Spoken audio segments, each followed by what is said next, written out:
I thought it was about time that I did one of these. Now it's a Tales from the Shed, Tales from the Shed, Tales from the Shed with your host, Descattys.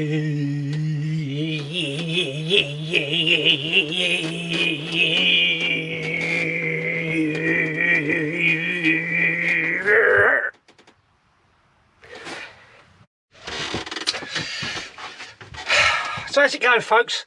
Alright, I know it's probably a long time coming. I ain't done one of these for absolute ages.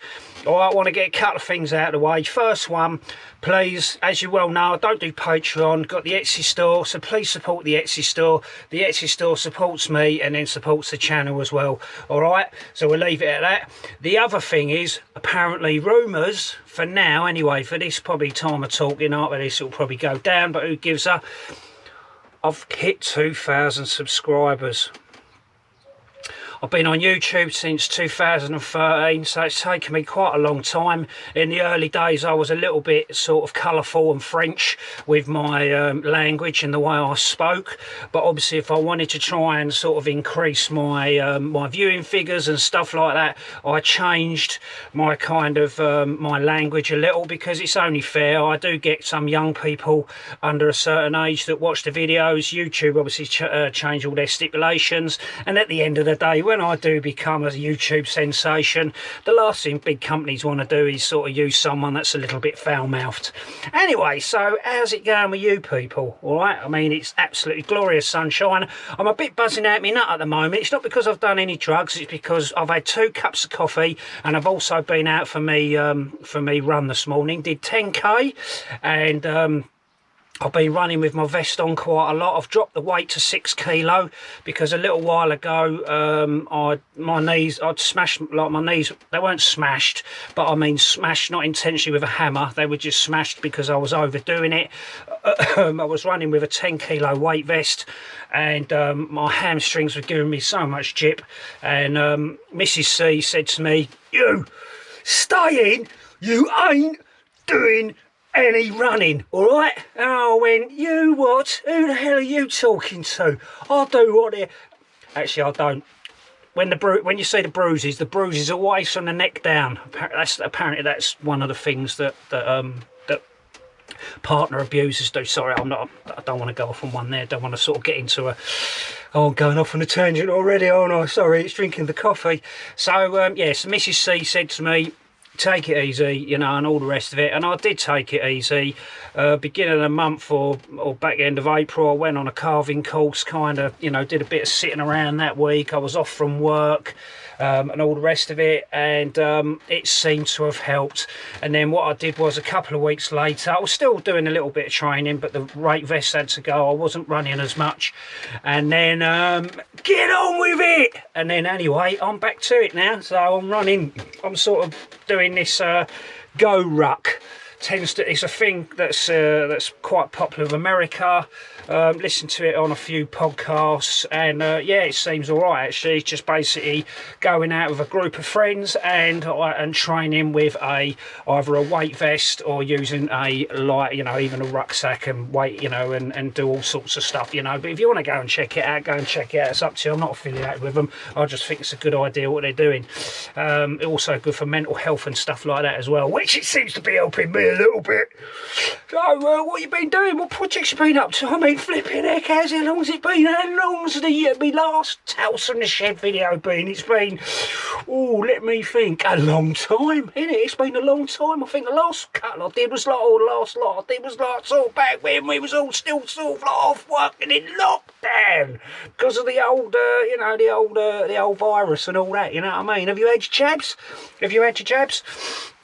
I haven't, yeah, but that's my opinion, you know what I mean? I haven't had them, but that's another thing. And you'd think I had though, wouldn't you? And yeah, so been busy, been doing quite a lot of stuff. It's nothing stopped me from doing anything. I've still gone out, still gone camping, still met up with friends. I've gone out on my own or gone out with sort of me friends, you know what I mean? You know, me little handful of friends that I've got, you know, that I sometimes go camping with. Yeah, we're going out with my friends, going a bit of camping. Can I just say, and I've plugged them a few times, can you please go and check their channels out? Go and show them support. All right, Barney, you know, my little, you know, my sister from another mother. All right, go and check him out. All right, give him a little follow.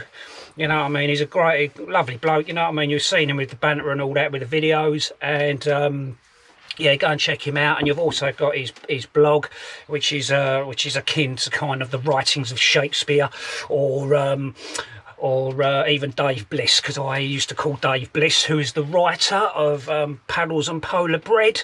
I also used to have a little private nickname and called him Shakespeare as well, because his writings is up to that standard, a lot better than mine. John Paul Lamoureux, or JPL Lamoureux, or JP Lamoureux, go and check his channel out. I mean, if you know, natural history, I'm sweating my arse off. If you go and check his channel out, does a lot of nature photography, top drawer stuff. All right, top drawer. He knows a lot about knock the socks off me, you know, compared to what, you know, I know nothing compared to that man. And go over and check his channel out. Really good stuff, you know what I mean? If you're into cameras and photography and that sort of stuff, he's always, I don't know where he gets his funds from. I think it's from all the drug dealing and the pimping that he does.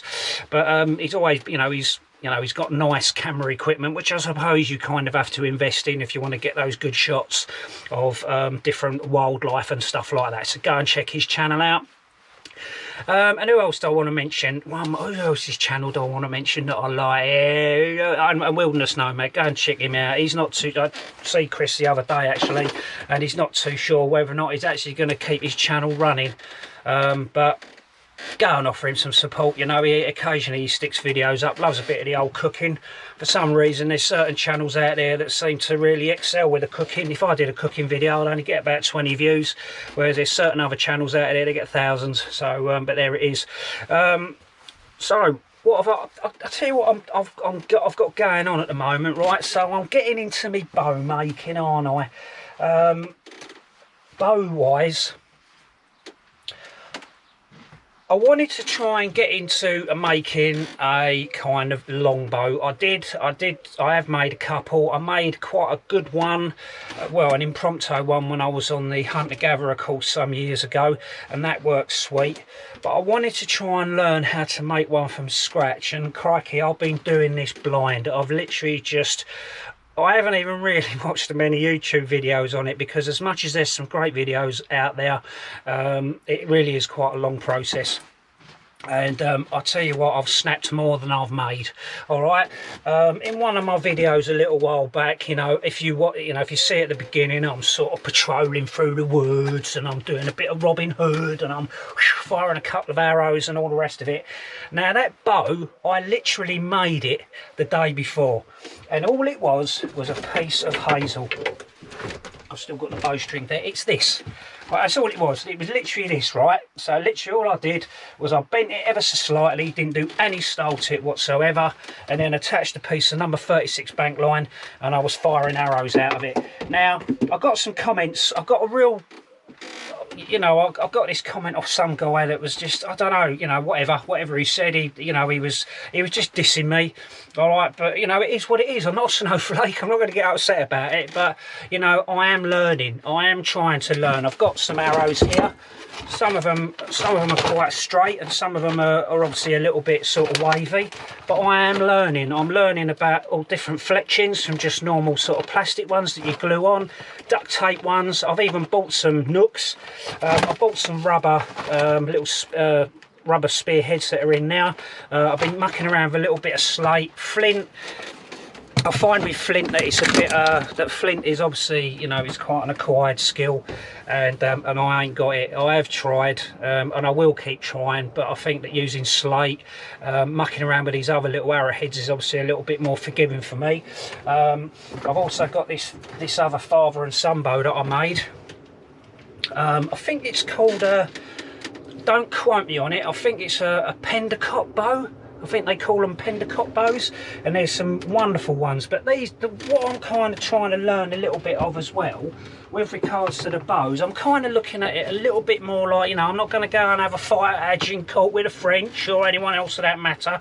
I literally am just trying to, more for kind of a survival kind of situation, as opposed to the process of making. I still want to learn about making a longbow. Who knows, in time, you know, I might go on a course. I might go and actually go on a course of a bowyer and learn it properly, you know, rather than all this snap. You know, I've snapped as many bows as I have made any.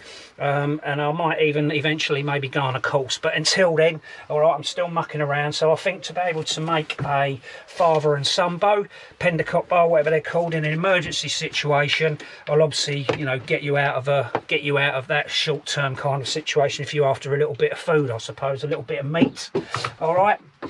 I've got, literally from my run this morning, I picked up some nettles on the way home. Yes, I know, look at that, look, bare hands, folks, bare hands. Look, if you if you actually sort of, like, if you don't know this, all right, little bit of a trick, good little party trick there, get yourself a couple of pints when you're out, win a few girls, you know, to stop yourself from getting stung. Always pick them at the bottom and then run your fingers down. I literally just grabbed these from the run this morning, and then what I'm doing is I am making some nettle string to go on my little Action Man ladder. And so there's the start of it. I started making some yesterday. I don't know, there's not that much on there at the moment, but I will be sort of treating it with a bit of wax and so on, so it's that long right now. Okay, so I'm going to carry on doing that. That's going to be a little bit of a project for me, keep me focused, you know, for me, keep my old brain ticking over, keep me focusing on something rather than me getting all sort of, you know, annoyed with myself and all the rest of it. And yeah, and then as you can see, I don't know, you know, the shed's sort of like this. Let's give you a quick sort of glance around the shed, shall we? Like what I've been doing in the shed. You know, my shed is obviously a lot tidier now. You know, you can see there's been a lot of changes. Had a lot of decorating going on here. I was going to build a loft up here and an attic, but I kind of thought, you know, like, it's, you know, getting planning permission and all that sort of stuff. So I thought I'll just stick with the normal shed that everyone knows about. You know, these are all my this is my set of pacing beads. No, these are literally toggles, all right, that I've made. These are out of hazel, and these are going on the little pouches that I've been making. Okay, so a little bit of advertising there for the Etsy store. All right, so I'll make it, you know, please, you know, I'm not, mention it again, I'm not asking you to sort of give me money on Patreon and all that sort of stuff. I really am just like, you know, even if you just go and buy a pouch and sort of help me out that way, that'd be better than buying me a coffee, because I drink too much coffee as it is anyway. And you know, do it that way, you know, I really do appreciate that. All right, so great. One thing I will say though, folks, right, me and Barney, when we was out camping on our last trip out, as you probably know, there's been a common factor. It's been bloody raining every time we've gone out. Actually today, because I'm at work, and most of the UK is probably at work if they're not furloughed off and all the rest of it, it's bloody gorgeous outside today. We've actually had a break in the weather, so I was sweating my backside off when I got back off my run this morning, as you can imagine. And I'm digressing again, aren't I? I want to get to the point. So I took my grail. Well, I took my grail bottle. I'm not. This isn't some sort of bloody review, kit review, and all the rest of it. Good purifier, like it. All right. But what I said to Barney was that I thought I'd dry it out completely. I always dry it out, make sure it's clean, and the filter is always the thing that seems to take the longest to dry out, because it is a compact unit. You can't strip that down. And what I did notice, that when I put the filter back on the bottle, there was still that little bit of smell of dampness in there. Okay, so maybe I hadn't dried it out properly where I'd left it on the bottom of the unit. I don't know. Barney was saying what he does with his, he puts it on the windowsill, but I've kind of gone one better, and I cleaned out my filter after the last trip out, because I was obviously collecting water off a tarp. And then what I've done was I actually put this inside my car. And I've got a little bit of a thing on the windowsill there. I've slotted it in now so it doesn't move around the dashboard when I'm speeding along at 90 miles an hour. And it's kind of in now, and it seems to have done the job of actually drying the filter out a lot better than before. So yeah, that's sort of one thing, you know, I'm quite interested in, folk. If you have got a growl bottle, if you haven't got one, why haven't you got one? But yeah, the good bits of kit, they really are. I mean, Barney's got but there's a few models of them out. I've got this one. Filter just clicks on the bottom now, and then obviously you've got the, you know, you fill that up, push that in there with the cap undone, and then you get your water. And it's a, you know, it's a good bit of kit. I really do like it. Keep mine strapped to the outside of my Steuben. If you watched that previous video, you would have seen it on there. And yeah, great bit of kit. Do like it.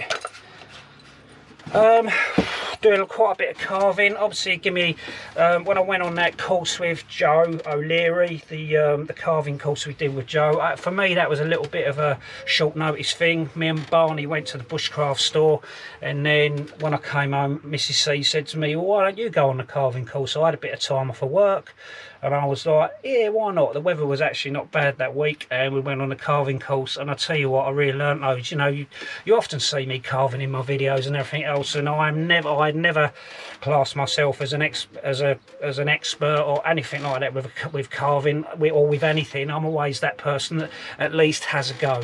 All right, and doing that course, it taught me quite a bit about different techniques in regards to carving and stuff like that, which is obviously, you know, which is priceless. And since then I've just been, you know, we've been doing bits of carving. I have got some butter knives and stuff like that on the Etsy store. I've sold my first spoon via the Etsy store not long ago to Ty Williams out in the States. So yeah, I'm sure he should be getting that soon. So yeah, so I'm sort of like, you know, just carving, you know, obviously still doing the carving, always doing carving and all that sort of stuff.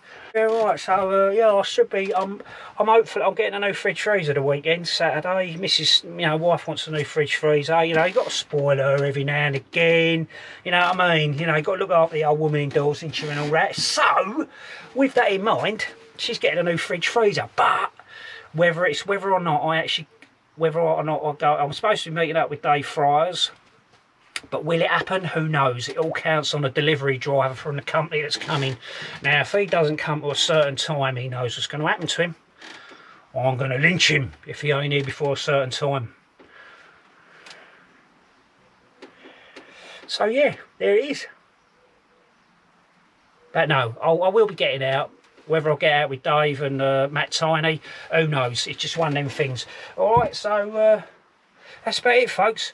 Alright, I believe there's some shows sort of going on this year. You know, the Wilderness Gathering apparently is going on. The Prepper Meet is on. I went to the Prepper Meet last year, and first time going, you know, obviously preppers get sort of like sometimes get stigmatised because of, you know, stuff on the telly. Yeah, there are some of them that are probably tinfoil hat wearers and whatever else, and I don't want to label them or anything like that, but from my own personal experience of going to that show last year, or that meet up last year, it was no different to going to sort of like, you know, maybe the flower arranging meet up or something like that. It was absolutely fantastic. We had good weather, great company. I did nothing apart from socialise, drink beer, and eat food. And what more could you ask for? It was actually a real nice chilled out week, chilled out meet that was. I really enjoyed it. Nice people. And so yeah, so the Prepper Meet's on. I believe it is obviously on. I've booked my tickets already. It's at Church Farm in Ardley, up in Hertfordshire. I think the guy who normally organises it, that what's his name, Funky Prepper and all that crowd. But that doesn't matter. I don't go to idolise them. I go there just to, you know, be with other friends. Nice lot of poncho sales going on there if you want, you know, if you want to buy any stuff. And then I've sort of rumour has it that the Bushcraft show is going to be on some point later on in the year. I don't know how they're going to pull that one off, but that's down to them. You know, nothing to do with me. And then what else is going? I believe the Bushcraft, the Journal one, whatever their show's called, that's on as well. So there it is, folks. Probably quite a long one of me just babbling on about stuff, really. So, but as I say, please, you know, sort of like, you know, support me via the Etsy store. Sounds like I'm plugging the Etsy store a lot right now. Thank you so much to my 2001 subscribers. You know, it's great. It's nice to reach that milestone. It's taken, you know, it's taken me quite a long time to get to 2,000 subscribers, and let's hope that by the time I get to 3, it will be obviously a little bit quicker. All right, quicker, quicker, quicker. So with that in mind, I will say see you later. Don't forget to leave your comments, and if you haven't subscribed to the channel, please do so. Please share my videos. You know, that obviously helps me get out a bit more as well. Then it gets me out there a little bit more and all the rest of it, you know. And that's it, folks. All right, so take care, stay safe, and I'll see you on the next video. Tales from the shed, tales from the shed, tales from the house shed. Tales from the host, tales from the shed, with your host, moi, Catties. Laters, people.